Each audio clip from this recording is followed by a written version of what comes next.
इतपिसु भगवान् सम्मा सम्बुद्धो विद्याचरण संपन्नो सुखतो लोकविद अनंतरो पुरत धम्म सारथी सत्तादे मनुष्यानां बुद्धो भगवात्। प्रबुद्ध उपासक उपासिकाओं, आज हम ग्राम रूर में श्री राम दुलारे साक जी के यहाँ उनके अनित्य कार्य में उनका 27 हुआ था, 27 तारीख को उनका परिनिर्वाण हो गया था। तो उसके लिए हम लोग उनकी अनित्य जो पाठ किया जाता है, ये शांति पाठ के नाम से भी जानते हैं, उसमें हम सब लोग यहाँ पधारे हैं। उनके यहाँ जब कोई परिवार का सदस्य दुनिया से जाता है बे, तो परिवार में संवेदनाएं और देने के लिए लोग एकत्रित हुए होते हैं। उसी के तहत हम सब लोग यहाँ एकत्रित हुए हैं। ये अनित्य कार्यक्रम जो बौद्ध धर्म पद्धति से हो रहा है, तो जब भी बौद्ध धर्म पद्धति से कोई संस्कार होता है तो पहले पूजा वंदना करते हैं। पूजा का मतलब पूरी जानकारी, वंदना का मतलब होता है संसार में जितने भी जीव हैं उनका जीवन सुखमय कैसे कट सके, इसलिए हम लोग वंदना करते हैं। तो उससे पहले अगरबत्ती मोमबत्ती जलवाते हैं। अगरबत्ती जलाने का मतलब होता है हमारे अंदर जो पाखंड रूपी अंधकार भरा हुआ है, जो है नहीं वो दिखाई देता है, दिखाई नहीं देता उसे फिर भी मानते हैं, तो उसको जला करके राख करते हैं या सांकेतिक रूप में उसे उजाले में तब्दील करने के लिए हम मोमबत्ती जलवाते हैं माचिस।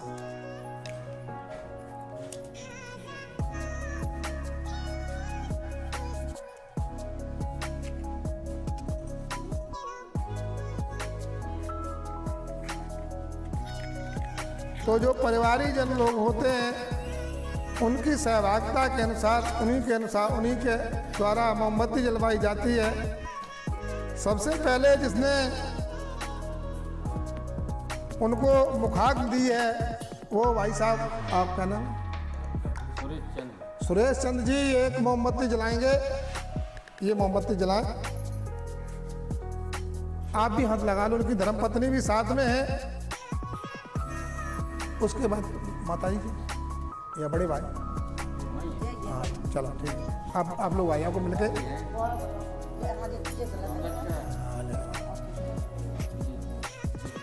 आप, हाँ दोनों लोग मिलकर के बैठ जाओ, ये हाथ लगा लो ऐसे। हाँ, एक मोमबत्ती जलाएंगे राम दुलारे जी के सम्मान में। अब जो बच्चे बेटे लोग आप लोग लगा लो, उनके नाती लोग हैं वो मोमबत्ती जला दें। और भाइयों की पत्नियां और होंगी,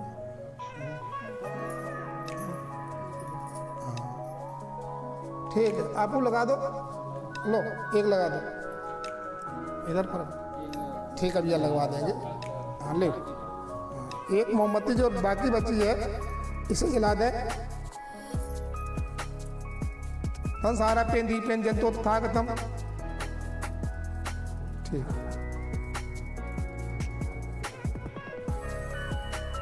आप एक ये पकड़े और साइड से रखते हैं, ये उसके साइड और थोड़ा ध्यान देना है, हिला नहीं, गिरा और न पड़ा, ऐसा ध्यान रखना। मतलब थोड़ी बार हाँ बारी कर ऐसी।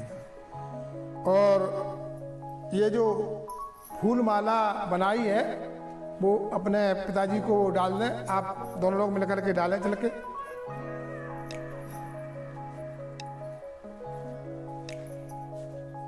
साइड में जा, साइड में तब डाल पाओगे, पहुंचोगे नहीं ना।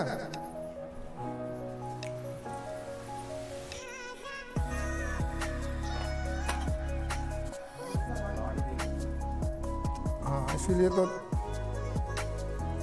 डाल दे, डली दवाई आधी बाहर कर दे, जो उनकी दिखाई दे रहे आधी अंदर कर दे।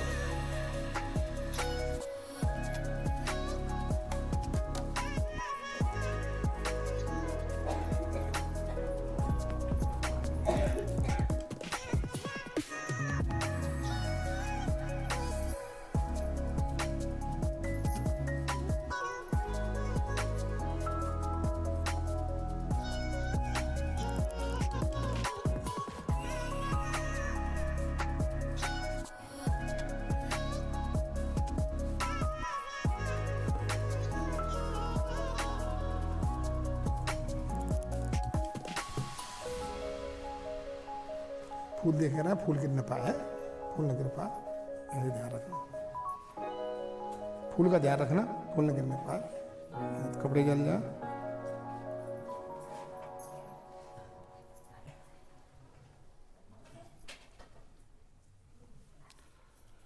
एक एक दूध कर लो और एक एक कर लो, सिंगल कर सकते हो, कोई दिक्कत नहीं। पहले आप दोनों लोग वो उठा लो, इन्हीं दे दो अगर करना, उठा लीजिए जब रखो। पहले आप लोग जामे लगाओ, 2 लोग आप। सुगंधिकाय बदन वंदना, जामे लगाओ। सुगंधिकाय बदन वंदना तागतम, और दबाओ, दबा और उठा के वहीं रख दो। अब आप लोग जामे लगाओ। सुगंधिकाय बदन वंदना तथागतम, सुगंधिकाय बदन वंदना तथागतम,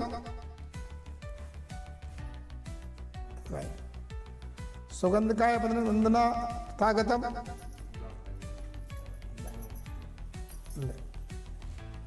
सुगंधिकाय बदन वंदना तथागतम,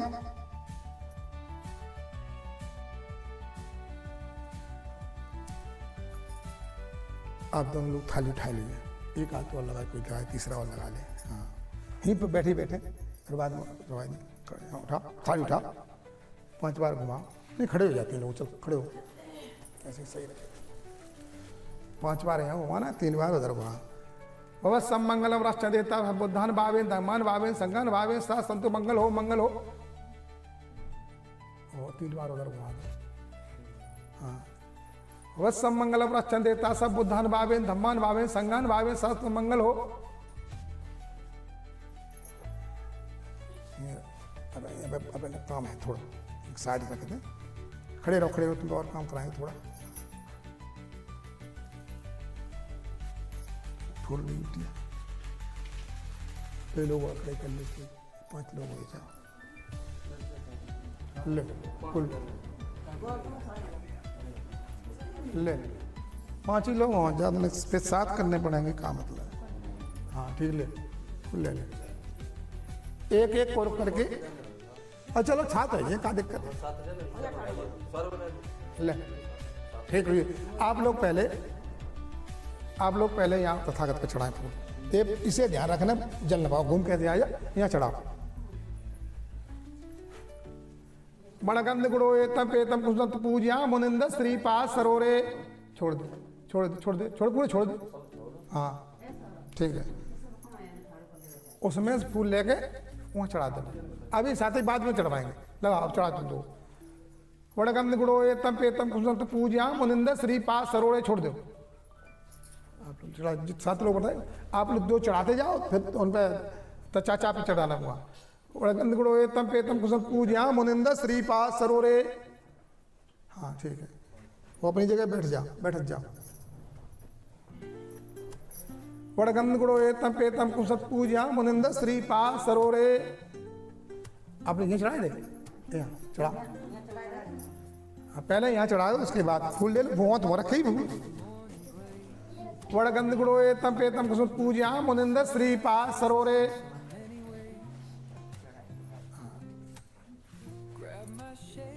वो अपनी जगह बैठ जाए।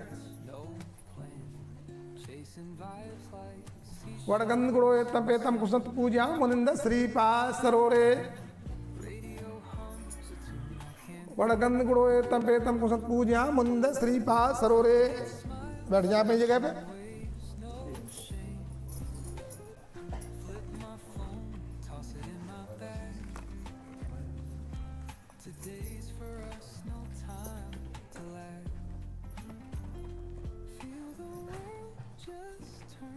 पकड़ो धागा, पकड़ो, अभी धागा पकड़ना है, बाद में आते वो तो बस। इधर से ही बढ़ा दो, इधर से उधर से मत बढ़ाना, इधर से और बढ़ा दो भैया, बेटा यहीं जाओ, ऊपर से नहीं, नीचे निकाल दो थोड़ी दूर तक, ज़्यादा नहीं, पकड़ लो। हाँ ठीक, इधर से बढ़ा लो, और ज़्यादा ना दूर करो। हाँ केवल ऐसे ही देखिए, जो जहाँ बैठा हो 2 मिनट 5 मिनट तक आसन में बैठा रहे, मेरी आवाज़ सुनाई दे उसे दोहराएं, अन्यथा शांति से बैठे रहें। ऐसे जैसे मैंने धागा बीच में कर लिया है, इसके पास धागा है, वो ऐसे धागा करके हाथ जोड़ ले, और जो जहाँ बैठा हो अगर हाथ जोड़ सके तो अपने गुरु के सम्मान में, अपने माता पिता के सम्मान में, अपने धर्म के सम्मान में हाथ जोड़ करके मेरी आवाज़ सुनाई दे तो उसे दोहराएं, अन्यथा शांति से बैठे रहें। मुझे आशा और पूर्ण विश्वास है मेरे इस आग्रह को सर स्वीकार करेंगे। बोलना है नमो तस्से भगवतो वरतो सम्मा संबुद्धस्से, नमो तस्से भगवतो वरतो सम्मा संबुद्धस्से, नमो तस्से भगवतो वरतो सम्मा संबुद्धस्से, बुद्धं शरणं गच्छामि,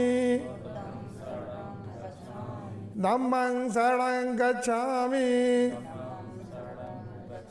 संघं शरणं गच्छामि, द्वितीयम्पि बुद्धं शरणं गच्छामि, धम्मं शरणं गच्छामि, संघं शरणं गच्छामि, तृतीयम्पि बुद्धं शरणं गच्छामि, धम्मं शरणं गच्छामि, संघं शरणं गच्छामि। साधु साधु साधु। पंसील पाणातिपाता वेरमणि, सिक्खापदं समादयामि, अदिन्नादाना वेरमणि, सिक्खापदं समादयामि, कामेषु मिथ्याचारा वेरमणि, सिक्खापदं समादयामि, मूसावादा वेरमणि, सिक्खापदं समादयामि, सुरामेरमज्जे पमादिष्ठाना वेरमणि, सिक्खापदं समादयामि। साधु साधु साधु। अभी हम लोगों ने महामंगल सूत्र लिया, बुद्धं शरणं गच्छामि, धम्मं शरणं गच्छामि, संघं शरणं गच्छामि। तथागत ने कहा, हे मानव, बुद्धि विवेक ज्ञान की शरण में जा, ऐसे धम्म में जा, जहाँ धम्म में जा जहाँ सभी का सम्मान हो, चाहे वो नारी हो, चाहे पुरुष हो, चाहे बेटा हो, चाहे बेटी हो, किसी भी प्रकार का अगर मनुष्य है उसका सभी का सम्मान हो, ऐसे धम्म में जा। संघं शरणं गच्छामि, ऐसे संघ में जा जो श्रावक संघ होता है। गांव के जो 13 साल से 25 साल तक के युवा और युवतियाँ होते हैं, बेटा बेटी होते हैं, उनके संघ को जांच पड़ताल करने के बाद उसका साथ देना चाहिए। ये कह करके कि वो बच्चों का संघ है ऐसा न टालें, क्योंकि इनके अंदर श्रावक संघ, श्रावक कहा जाता है शेर के बच्चों को, शेर के बच्चों की तरह इनके शक्ति होती है। ये जिधर भी आपको ले जाएंगे वो सही दिशा में अगर चल रहा हो तो काफ़ी ऊंचाइयों तक ये संघ जा सकता है। ऐसे संघ की शरण में जाएं। और उसके बाद हम लोगों ने पंसील लिया, पंसील पाणातिपाता वेरमणि, सिक्खापदं समादयामि। मैं अकाड़ किसी को सताऊंगा नहीं, सताऊंगी, अर्थात किसी जीव हत्या नहीं करूंगी। दूसरा लिया अदिन्नादाना वेरमणि, सिक्खापदं समादयामि। मैं बगैर दिए किसी की वस्तु नहीं लूंगी, अर्थात चोरी नहीं करूंगी। अगर चोरी नहीं करोगे, वस्तु नहीं लोगे तो क्या करोगे? तथागत ने कहा, दान दूंगा, दान लूंगा, दान दूंगी और दान लूंगी। उसके बाद है कामेषु मिथ्याचारा वेरमणि, सिक्खापदं समादयामि। पुरुषों के लिए, हमारे युवा भाई हैं, उनके लिए मैं अपनी माँ, बहन और बेटी के समान मानूंगा और महिलाओं के लिए, बहनों के लिए मैं अपने पिता, भाई और बेटे के समान मानूंगी। इस प्रकार से तीसरा शील है। चौथा शील है इधर की उधर न करना, चुगली न करना। इससे व्रत रहने की शिक्षा ग्रहण करता हूँ, करती हूँ। उसके बाद पांचवा शील है सुरा मेर मज्ज पमादे ठाना बेर मड़ी सिक्खा पतंग समाध्यामी। मैं कच्ची पक्की शराब, गांजा, भांग, संसार में जितने भी मादक द्रव्य हैं उनसे व्रत रहने की शिक्षा ग्रहण करता हूँ, करती हूँ। क्योंकि हम लोग गृहस्थ हैं, संकल्प नहीं ले सकते, प्रतिज्ञा नहीं कर सकते हैं, इसलिए कोशिश करेंगे इन चीज़ों पर चलने की। मैं मानता हूँ अगर इस अनित्य कार्य से एक भी व्यक्ति, एक भी शील को अगर धारण करता है तो अनित्य कार्य निश्चित ही सफल रहता है। देखिए, परिवार के लिए अनित्य कार्य में बार बार कहता हूँ, क्यों शांति पाठ एक ही बार होता है, इसे अनित्य कार्य कहा जाता है। इसलिए हम अनित्य कार्य में अगर परिवार में अगर जैसे शील टूटे हैं, जो मैंने 5 शील बताए हैं, 5 शील में अगर टूटे हैं, उन अनित्य कार्य में शीलों को जोड़ने की कोशिश करें। जिस घर में शील होते हैं वहाँ कलह नहीं होती है, वहाँ बर्बादी नहीं होती है, वहाँ दारू पीना, मीट खाना ये नहीं होती है। इस प्रकार से हम लोगों ने पंचशील लिया। साधु साधु साधु। अब ये धागा छोड़ दें, अब अपने आसन में बैठ जाए, हट सकते हैं जैसे बैठे हो तैसे। अब आगे कार्रवाई करेंगे।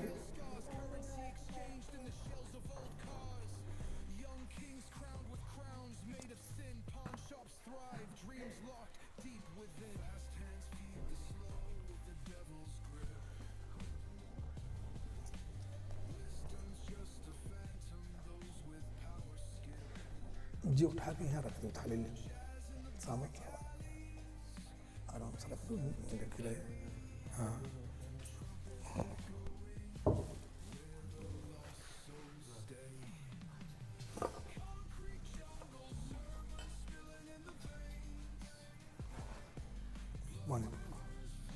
दोनों हाथ ऐसे पकड़ो, ऐसे। और उनकी और लोग और आपकी छोटी बड़ी भाभी कोई हुई है ना, बैठ रही है सब दोनों पकड़ा। 5 लोग हो जाए,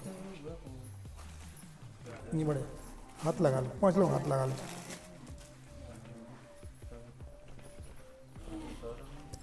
पाँच लोग बाजा में लगा जाओ, रुका घाट में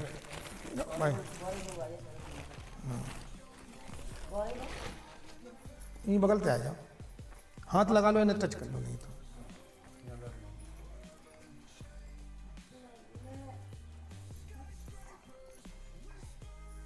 ठीक है। धीरे धीरे पानी इसमें छोड़ना है।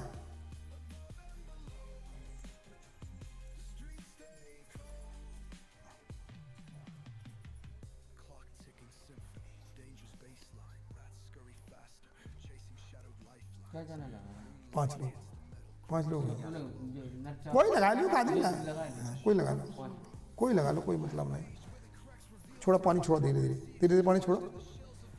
भवस्सम मंगलम रक्षन से ता सब बुद्धान भावेन धम्मान भावेन संगान भावेन ससंतु भवस्सम मंगलम रक्षन देता सब इमाय धम्मान पटपट्टियाँ बुद्धं पूजयामि इमाय धम्मान पटपट्टियाँ धम्मं पूजयामि इमाय धम्मान पटपट्टियाँ संगम पूजयामि वत्संगल संदेता सब बुद्धान भावे इतब सो भगवा अरहं सम्मा संबुद्धो विद्याचरण संपन्नो सुगतो लोकविद अनंतरो सत्तादेव मनुष्यानाम बुद्धो भगवात। छोड़ दो पानी, जाएंगे आराम से।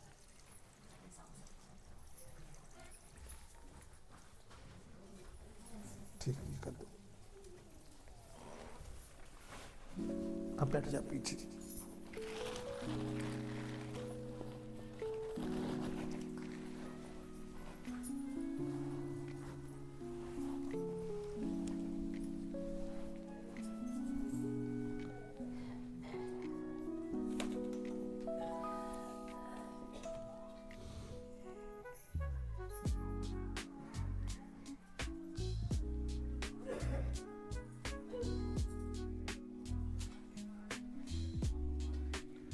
प्रबुद्ध उपासक उपासिकाओं, आज हम ग्राम रूर में श्री परिणाम प्राप्त राम दुलारे जी के यहाँ सभी लोग पधारे हैं। उनके परिवार को सांत्वना देने के लिए उसी के तहत हम लोग संसार में तथागत ने ऐसा कहा है कि जन्म और मृत्यु दोनों ही एक ही सिक्के के दो पहलू हैं। संसार में जो जन्म लेता है उसका यहाँ से जाना अर्थात परिनिर्वाण को प्राप्त होना निश्चित है। तो ऐसे में हम लोगों को कष्ट क्यों होता है, तथागत ने इसका कारण बताया है। तथागत ने कहा है कि उनसे जो आशाएं लगी होती हैं मृतक से, जो उनके कारनामे होते हैं उसके लिए हम रोते हैं और धीरे धीरे हमारी उनसे किसी न किसी तरह से लगाव हो जाता है, आशा हो जाती है, उसके लिए हम लोग रोते चिल्लाते हैं। लेकिन तथागत ने ऐसा कहा है दोनों ही बराबर हैं, दोनों ही। तथागत ने कहा संसार में दुख ही है, लेकिन हम लोग जब सुख की खोज में सुख के कारण नाना प्रकार के कार्य करते हैं, कभी हम लोग सुख के कारण जो अकार्य हैं, जो कार्य किए नहीं जाए वो भी कार्य करते हैं, तो ये मान लें फिर सुख कहाँ होता है। तो सुख की खोज में लोग जब निकलते हैं लेकिन दुख मिलता है। तथागत ने इसका कारण बताया है क्यों दुख मिलता है। इसके लिए तथागत ने कहा देखिए, जन्म मृत्यु दुख रोग बुढ़ापा, मीत विरह विपरीत बिलापा, भूख प्यास दुख और उभारी, जासे दुखी सभी नर नारी। देखो संसार में जन्म लेने वाला भोजन पानी बहुत आवश्यक होता है, चाहिए उसे, तो इसकी तलाश में लोग दुखी होते हैं। तो जब यही होना है तो तथागत ने कहा है जन्म भी दुख है, जरा भी दुख है, मृत्यु भी दुख है, रोग भी दुख है, बुढ़ापा भी दुख है। तो इसे सुख में कैसे तब्दील किया जा सकता है, उसके लिए उन्होंने पहले 4 आर्य सत्य, 4 आर्य सत्य बताए। शुरुआत होती है त्रिशर्ते, बुद्धं शरणं गच्छामि से, धम्मं शरणं गच्छामि से और संघं शरणं गच्छामि से। जब बुद्धि विवेक ज्ञान की शरण में हम लोग चले जाते हैं उसके बाद आता है 4 आर्य सत्य। दुख है, अगर दुख है उसका कारण भी है, अगर हम उसका दुख का कारण ढूंढ लेंगे तो उसका निवारण होगा और दुख निरोध हो जाएगा। उसके बाद दिया है तथागत ने अष्टांगिक मार्ग, अष्टांगिक मार्ग पर जो चल, उसके बाद दिया है पंचशील। जो लोग पंचशील को धारण किए होते हैं, जो पंचशील पर चलते हैं, उन्हें कभी कष्ट नहीं होता है, उन्हें किसी भी प्रकार की समस्याएं नहीं आती हैं। लेकिन उसके विपरीत आप किसी धर्म को मानते हो, चाहे आप किसी भगवान को मानते हो, लेकिन आपको 5 शीलों का पालन करना ही पड़ेगा।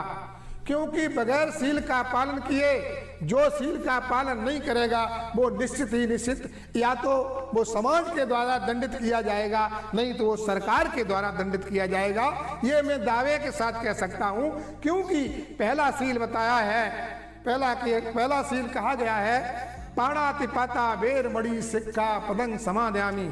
मैं अकारण किसी जीव हत्या नहीं करूंगा, अर्थात किसी को नहीं मारूंगा। अगर कारण है, कारण के अनुसार जिस प्रकार से अगर मुझे मच्छर काटता है तो मच्छर को मारते हैं, अगर हमारी राजधानी या मेरे अस्तित्व पे कोई हमला करता है तो उस पर हमला करेंगे। लेकिन अकारण अगर मारोगे तो निश्चित ही रूप से जो संविधान की धाराएं हैं उनके तहत आपको केस लगेगा और आप जेल चले जाओगे। जो पहला सील है। दूसरा सील है अदिन्ना भाई बात न करो। दूसरा सील है अदिन्ना दाना बेर मणि सिक्का पदंग समाध्यामी। मैं बगैर दिए किसी की वस्तु नहीं लूंगी, अर्थात चोरी नहीं करूंगी। तो अगर चोरी नहीं करोगे तो क्या होगा, और चोरी करोगे तो क्या होगा। अगर आप चोरी करोगे, दूसरे सील को धारण नहीं करोगे तो संविधान की धारा के तहत आपको फिर भी जेल ना जाना पड़ेगा। आप किसी भी धर्म के हो, धर्म मानते हो, वो आप नहीं बच सकते हैं। तीसरा सील है कामेश मिथ्याचारा वेरमणि शिक्षा पदं समादयामि। मैं काम वासनाओं से व्रत रहने की शिक्षा ग्रहण करती हूँ। अगर आपने किसी बहन बेटी पर मिथ्या दृष्टि डाली तो आप नहीं बचेंगे और संविधान के तहत आपको धाराएं लगेंगी, चाहे कौन सी धारा हो, उसमें 376 भी धारा हो सकती है, तो आप जेल की सलाखों में दिखाएंगे अगर सीलों का पालन नहीं करेंगे। ये तीसरा सील है। उसके बाद चौथा सील है चोरी चुगली न करना। जो लोग इधर की उधर करते हैं इसके लिए धाराएं बनी हैं, आपको जेल जाना पड़ेगा। हम संविधान के तहत जो पांचों सील हैं वो पांचों के पांचों संविधान के दायरे में आते हैं, समाज के दायरे में आते हैं। उसके बाद पांचवा सील है सुरा मेर मज्ज पमादे ठाना बेर मड़ी शिक्षा पदंग समादानी। मैं कच्ची पक्की शराब, गांजा, भांग, संसार में जितने भी मादक द्रव्य हैं जिनसे नशा आता है, अगर उनका सेवन करोगे एक दायरे के बाद, लोग पीते हैं, लोग नहीं जानते घरों के अंदर, लेकिन उन्हें सामाजिक दंड तो नहीं मिलेगा, लेकिन निश्चित दो दंड जरूर मिलते हैं उनको भी।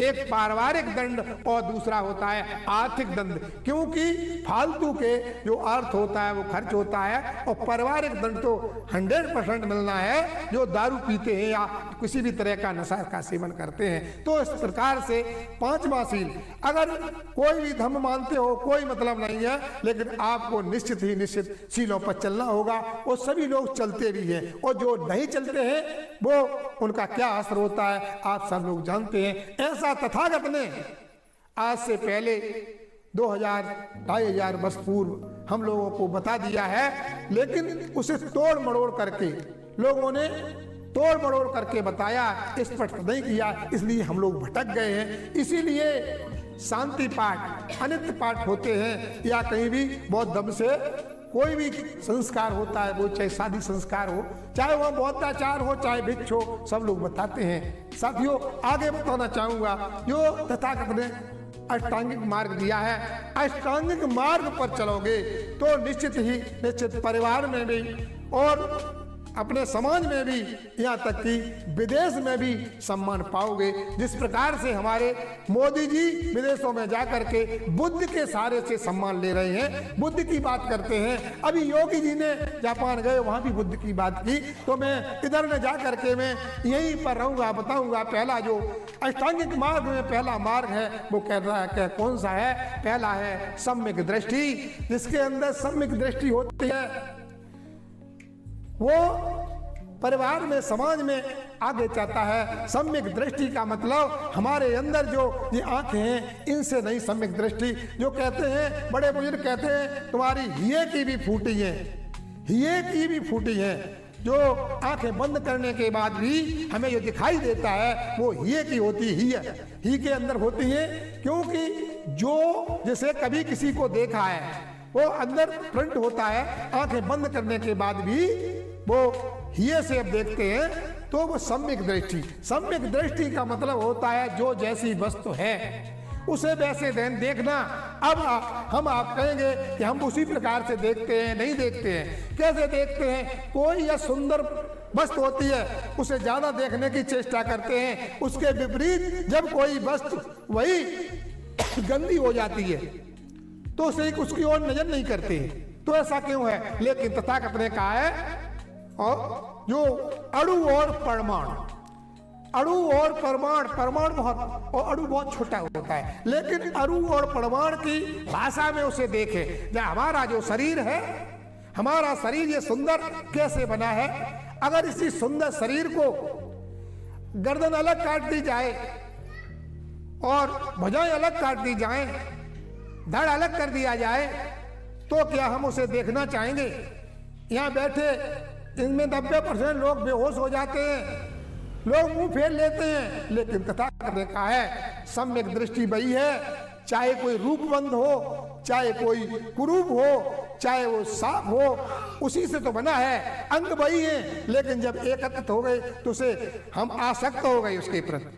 आसक्त जब हो जाओगे तब भी साधना टूट जाएगी और भटक जाओगे और आप जेल की सलाखों की तरफ चले जाओगे, जहां भी आसक्ति शुरू होती है।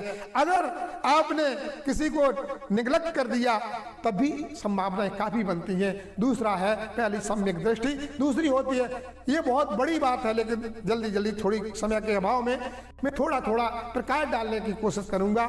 लेकिन यहाँ एक देशना है, तथागत के समय में एक रूपनंदा नाम की एक महिला थी। रूपनंदा नाम की एक महिला थी, बहुत ही रूपवंत थी और तथागत की अर्थात भगवान बुद्ध की बहुत ही मानने वाली थी, जानने वाली थी। लेकिन इस विषय पर केवल वो बहुत रूपवंत थी। तथागत कहते थे कभी भी रूप पर घमंड मत करिए, अपने रूप के द्वारा दूसरे को कष्ट मत पहुंचाइए, अपने रूप के द्वारा किसी की ठगई मत कीजिए। अगर कहने का मतलब कष्ट पहुंचाते हो तो भी तुम उसके पाप के भागी होते हो। तो लेकिन जो रूपनंदा थी वो बहुत सुंदर थी। यहाँ तक यह रूपनंदा ने तथागत के अपने जो सास ससुर थे उनको भी प्रवर्जित करा दिया, उनके संबंधी जितने भी थे उनको भी प्रवर्जित करा दिया, अपने माता पिता को भी प्रवर्जित करा दिया। लेकिन रूपनंदा केवल इसके कारण वो बहुत रूपवंत थी, वो तथागत से केवल इससे देखना से करती थी कि तथागत जहाँ भी कहते थे रूप तुम्हारे काम नहीं आएगा, रूप तुम्हारे काम नहीं आएगा, इसलिए रूपनंदा उससे करती थी। लेकिन केवल उसने अपने को प्रवज्जित नहीं किया था, लेकिन वो इस इंतजार में थी तथागत कब रूप का वर्णन करें। तो जहां भी देखना तथागत की होती थी वो जरूर जाती थी। लेकिन तथागत ने सोचा, देखे अपनी दिव्य चक्षु से देखा कि ये रूपनंदा भटक रही है। एक बहुत बड़ी देखना तथागत दे रहे थे, जेठ वन विहार की बात है, और रूपनंदा भी वहां आई हुई थी। बहुत बड़े भिक्षुओं की संख्या थी। जैसे ही तथागत ने देखा, एक उन्होंने अपनी योग के द्वारा अपने पास में बगल में केवल रूपनंदा को दिखाई दे रहा था और तथागत बुद्ध को दिखाई दे रहा था, और लोग बैठे उन्हें कुछ दिखाई नहीं दे रहा था। तथागत कृष्णाएं दे रहे थे। लेकिन एक बहुत ही यौवन युक्ति 16 साल की लड़की तथागत के पास बहुत आती है, पंखा को लेकर के तथागत के पास पंखा दौड़ा रही है और हवा कर रही है। ये रूपनंदा देख रही है। रूपनंदा ने जैसे ही देखा तो उसके रूपनंदा के अंदर उनके तथागत के ऊपर थोड़ी गलत भावनाएं जाने लगी। रूपनंदा ने सोचा कि देखिए हमसे कहते ऐसा करिए, लेकिन खुद अपने आप पास में एक लड़की को बैठा रहे पंखा ढोल रही है।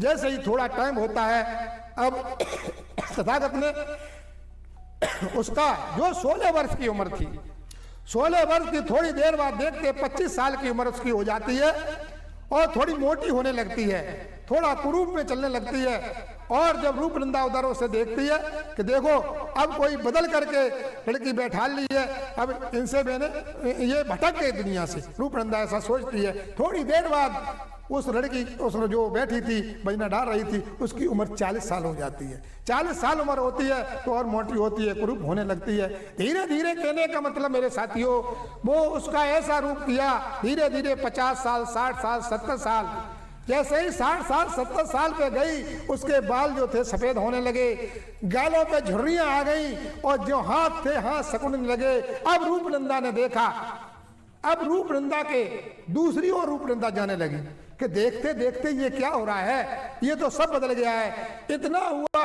इतना बुढ़ापा कि उसकी आवाज नहीं, दांत नहीं रहे, झुर्रियां पड़ गई, कुरूप हो गई।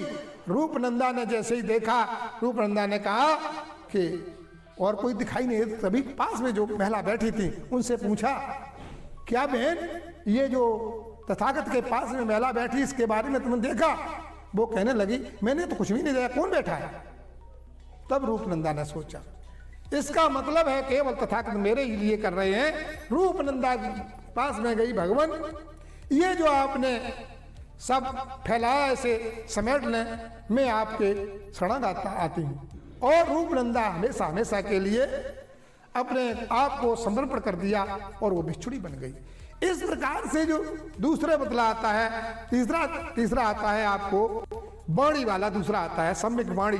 अगर सम्यक वाणी से वही वाणी बोले, किस प्रकार से, अगर आप बड़े ओहदे पर पहुंच गए पढ़ लिख के, अगर कहीं मैनेजर बन गए, किसी फैक्ट्री के मालिक बन गए, तो नौकर को किस प्रकार से बुलाते हैं, इधर आ उधर आ। लेकिन वही भाषा जब तुम्हारा बड़ा अधिकारी आता है तो भाषा बदल जाती है, तो कहते सर आइए बैठिए। जिसके अंदर दो चीजें हैं वो सम्यक वाणी नहीं है, चाहे आपका नौकर हो, चाहे आपका बेटा हो, चाहे आपके बेटी हो, चाहे आपकी पत्नी हो, चाहे आपका भाई है। अगर सम्मानजनक भाषा बोलेंगे तो आपको सम्मान मिलेगा बदले में।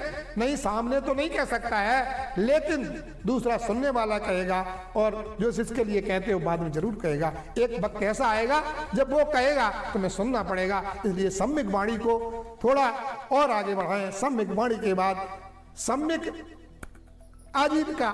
सम्यक आजीविका का मतलब है 3 तरह की आजीविकाएं तथागत ने वर्जित की हैं। जो लोग दारू बेच करके जो पैसा कमाते हैं वो सम्यक प्रकार की कमाई नहीं होती है।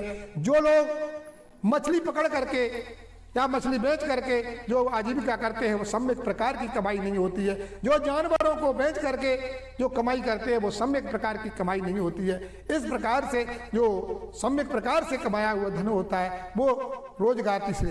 तो और उसके बाद चौथा है सम्यक व्यायाम। सम्यक व्यायाम का मतलब होता है शारीरिक व्यायाम नहीं, शरीर का व्यायाम होता है। ये भिक्षुओं के लिए होता है, और या तो जो इस धर्म को पढ़ते हैं उनके लिए होता है।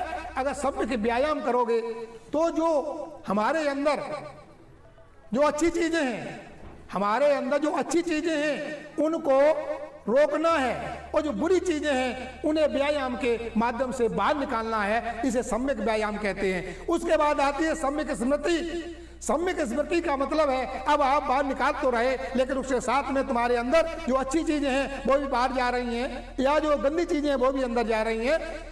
वो जब सम्यक स्मृति करोगे, सम्यक स्मृति से गलत चीजें हमारे अंदर नहीं जाएंगी और बुरी चीजें जो हमारे अंदर है वो निकल जाएंगी।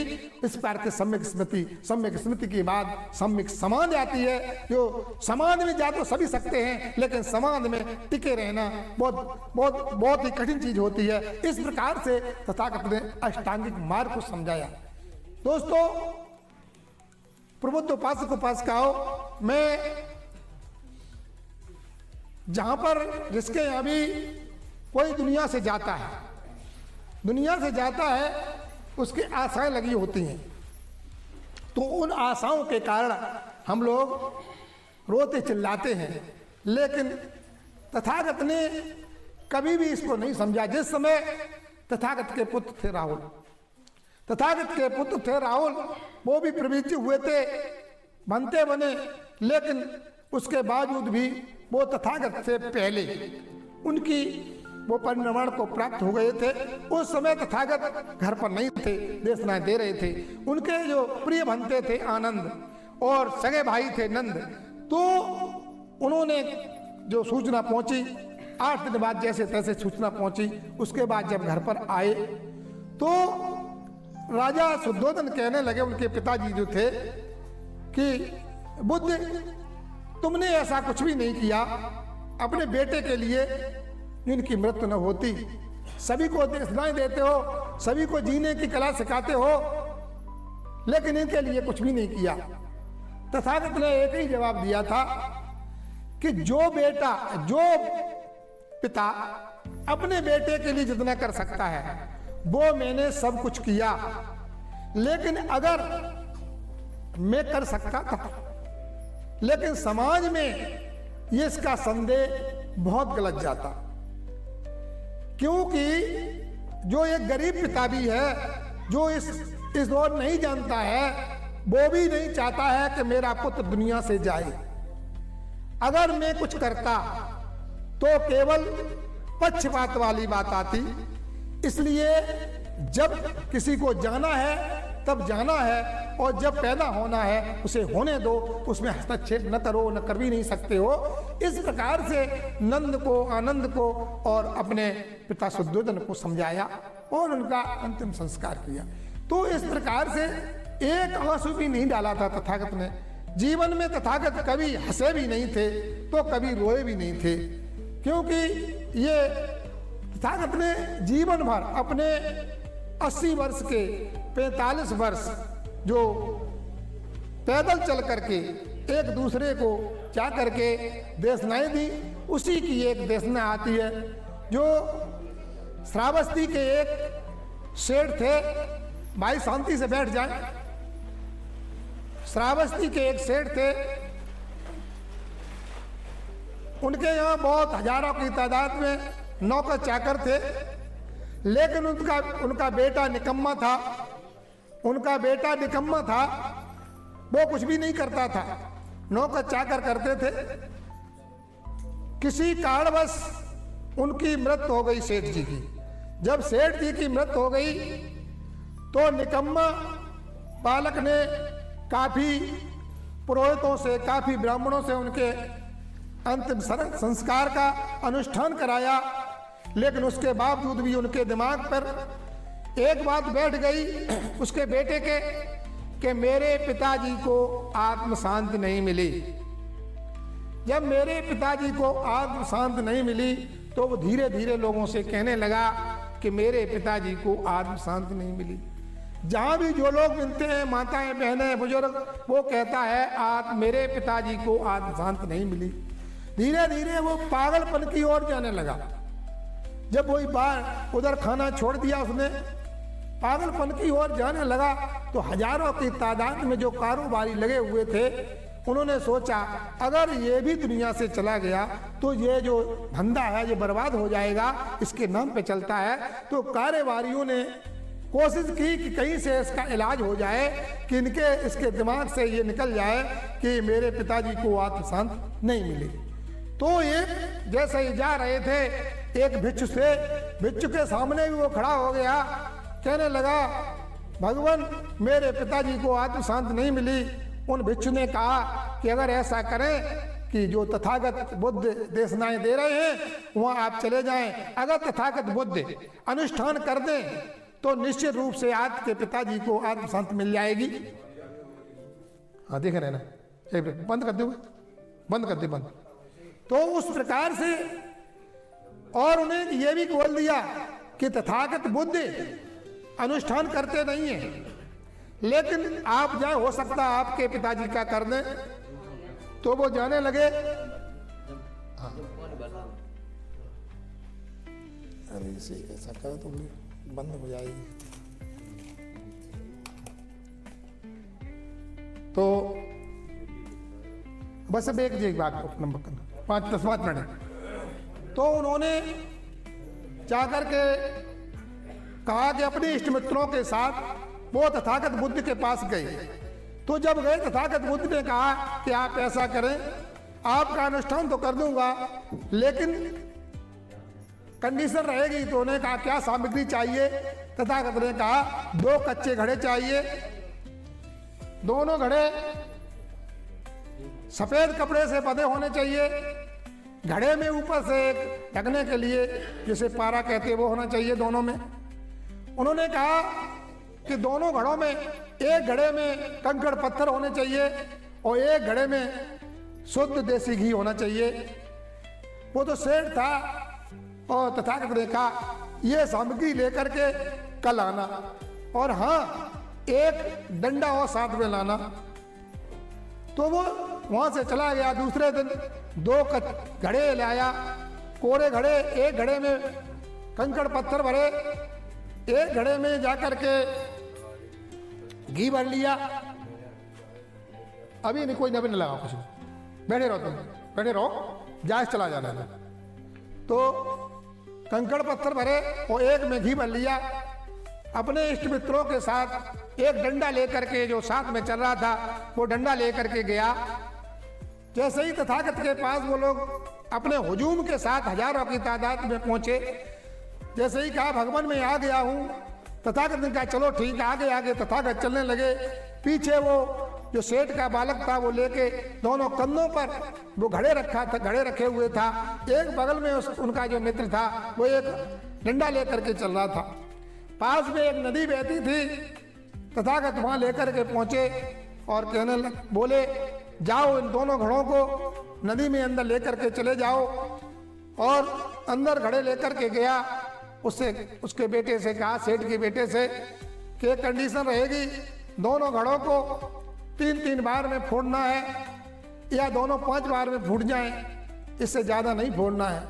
वो उत्साहित हो रहा था, उसे दिमाग में ये बात आ रही थी कि अब मेरे पिताजी को आज शांत मिल जाएगी, बड़ा खुशी हो रहा था। जैसे ही उसने डंडा लिया, घड़े में मारा, पहले एक ही डंडे में उसे घड़े को एक को फोड़ दिया, दूसरा डंडा दूसरे घड़े में मारा, दूसरे घड़े को भी तोड़ दिया। घड़े दोनों जब टूट गए, तथागत ने बोला, भगवान घड़े दोनों टूट चुके हैं। तो तथागत कहने लगे, बताओ जिस घड़े में घी भरा था वो घड़े का घी कहाँ है? तो वो कहने लगा, भगवान वो घी ऊपर आकर के धीरे धीरे उतरा के बहने लगा, न आगे को बह रहा है। और तथागत ने कहा, जिस घड़े में कंकड़ पत्थर भरे थे वो कंकड़ पत्थर कहाँ हैं? तो वो कहने लगा, भगवान थोड़ी दूर बह गए और कंकड़ पत्थर वहीं पर पड़े हुए हैं। इस प्रकार से तथागत ने कहा कि देखिए बेटे, मैं अब आगे मंत्र नहीं जानता हूं, अगर कोई नगर से जाओ, किसी विद्वान को बुलाओ, किसी पुरोहित पंडित को बुलाओ, जो मंत्र के द्वारा तैरते हुए घी को नीचे बैठाल दे और जो पत्थर नीचे बैठे हुए हैं वो पत्थर ऊपर बहने लगे।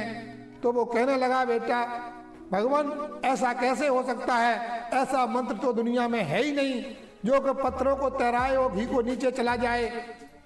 तो तथागत कहने लगे, बस तुम्हारी बुद्धि खुल गई कि अगर आपके पिताजी ने संसार में अच्छे कर्म किए होंगे, लोगों की मदद की होगी, लोगों के साथ न्याय दिलाया होगा, तो जिस प्रकार से घड़े से घी धीरे धीरे पानी की सतह पर तैरता हुआ चलता जा रहा है, उसी प्रकार से तुम्हारे पिताजी की ख्यात दुनिया में फैलेगी। अगर आपके पिताजी ने अच्छे ज्यादा कर्म नहीं किए होंगे तो जिस प्रकार से पत्थर नीचे बैठ गए, थोड़े ज्यादा दूर तक चले, बस ऐसी ख्यात जाएगी। दुनिया में कोई भी अनुष्ठान ऐसा नहीं है जो आपके पिता की मरने के बाद जो आप ख्यात पहुंचाए। जो कर्म जैसा करता है उसकी ख्यात वैसी जाती है। उसे समझ गया, बोला, भगवान मैं समझ गया, संसार में कर्म ही सबसे आगे है जो हमें करना चाहिए। बस मैं ज़्यादा अब नहीं, अब अपनी समय कम है, अपनी वाणी को विराम देते हुए बस केवल जो 5 लोग, 1 मिनट रुक जाओ, जो 5, अभी हम पता नहीं कब क्या करना है, जिन 5 लोगों ने अभी जो पुष्प अर्पित किए थे वो खड़े हो जाएं, उसके बाद तब और लोगों पुष्प अर्पित कराएंगे। अभी बैठे रहो, 5 लोग कर दो जल्दी। फूल कहाँ ला?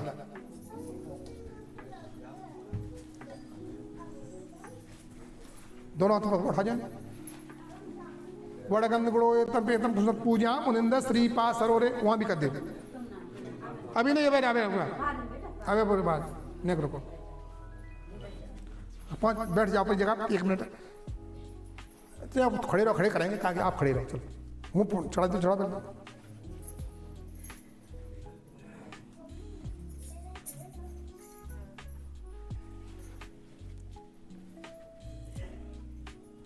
देखिए 1 मिनट के लिए खड़े हो जाएगा, खड़े हो सके तो मौन धारण करने के बाद पुष्प अर्पित। जो खड़ा ना हो सके वो खड़ा नहीं हो, कोई दिक्कत नहीं है। हाँ, जिसके जो खड़ा होने की समर्थ नहीं है वो बैठा रहा। 1 मिनट के लिए ज़्यादा नहीं। बाबा सब मंगलम रक्षण देता, मंगल हो शांति से।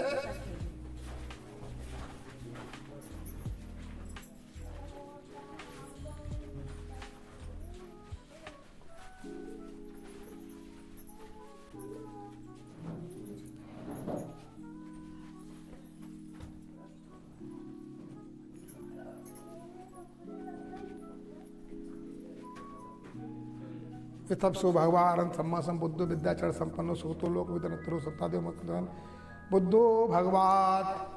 बैठ जाओ अपनी जगह, पहले महिलाएं बैठ जाओ अपनी जगह, पहले महिलाएं पुष्प कर दे, उसके बाद पुरुष। बैठ जा। अब इसे साइड से रखो, बनाए बुझा दो कर दो।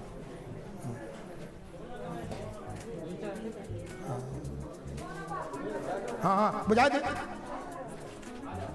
खड़ी हो जाओ। जब तुम लोगों ने कर लिया आप जा सकते हैं, 5 लोग ने कर ली, और जो रह गए शुरुआत करें। चलो पहले यहाँ करना है, उसके बाद वहाँ करना है। आ जाओ।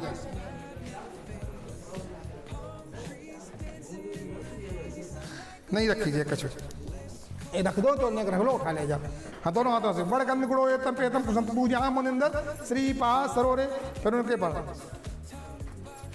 बड़ गंद गुड़ो एतम पेतम कुसंत पूजा मुनिंदर श्री पास। छोड़ छोड़ जल्दी छोड़ के जा, ज्यादा मेला है नहीं, थोड़ी देर ब्याज नंबर आ जाएगा आपका, पहले लगाए नेताजी का।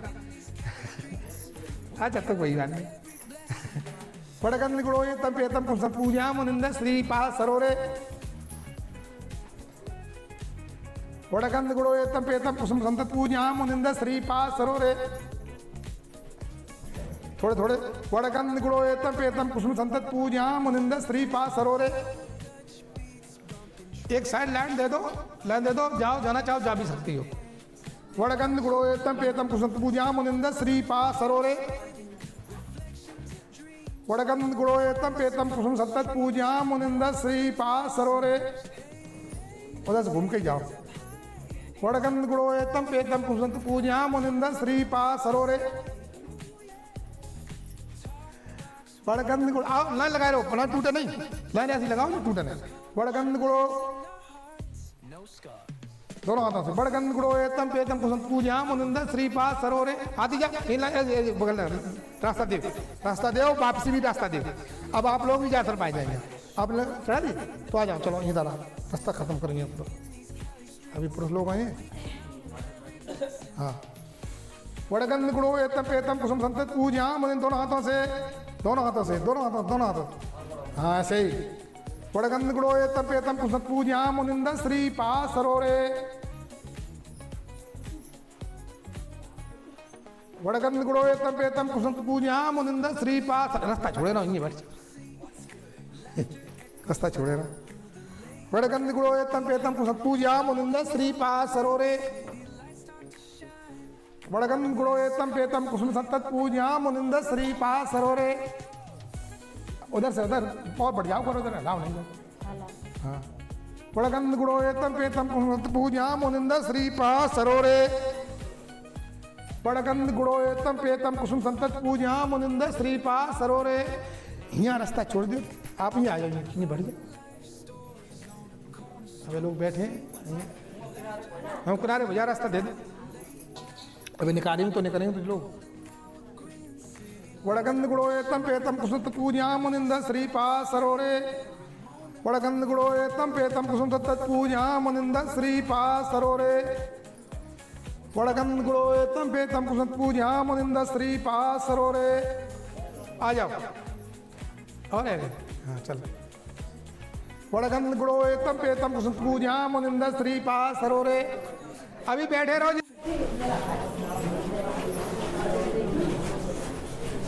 चला वड़गंध गुड़ो एतम पेतम कुसुम पूजा मुनिंद श्री पास सरोरे।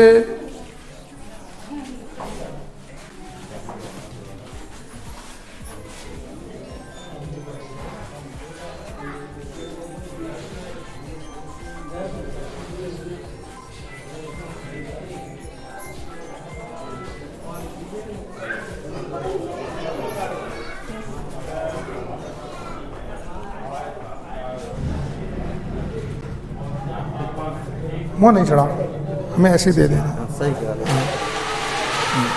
बस सब मंगल वर्ष देवता सब बुद्धन भावे ब्रह्मांड भावे संहार भावे संतो तब सो भगवान अर्थ सम्मा संबुद्धो विद्याचरण संपन्नो सगतो लोकपति अंतरो सत्तादेव मनुष्यानाम पुत्रो भगवात बस मंगल ठीक।